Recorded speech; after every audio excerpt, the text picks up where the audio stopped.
Tim penyidik pidana khusus Kejaksaan Tinggi Sumatera Utara menahan mantan Bupati dan Sekda Tobasa sebagai tersangka kasus dugaan korupsi pengalihan status areal penggunaan lain hutan tele di Kabupaten Tobasa.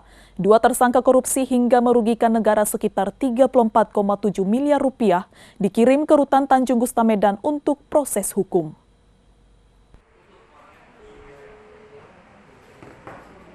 Dua tersangka kasus dugaan korupsi pengalihan status APL Hutan Tele, yakni mantan Bupati Tobasa ST 75 tahun dan mantan Sekda Tobasa PS 70 tahun, akhirnya ditahan tim penyidik Khusus Kejatisu sore kemarin.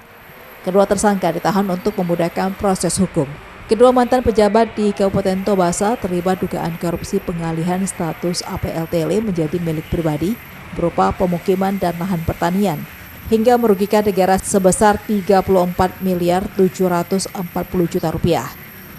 Selain kedua tersangka ST dan PS, sebelumnya Kejari Samosir menetapkan tersangka lain terkait kasus pengalihan status APL menjadi milik pribadi, yakni BP Kepala Desa Partungko Naginjang, juga mantan anggota DPRD Samosir.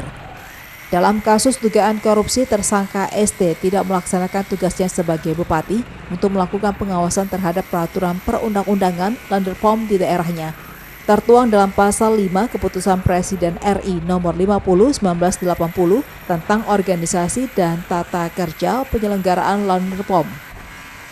Sementara tersangka PS menyalahgunakan jabatannya sebagai Sekda tahun 2003 untuk mengusulkan nama-nama warga masyarakat yang bukan warga setempat dan bukan petani setempat.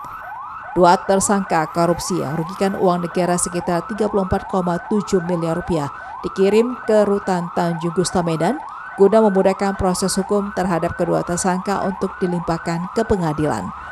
Dari Medan, Said Ilham, iNews melaporkan.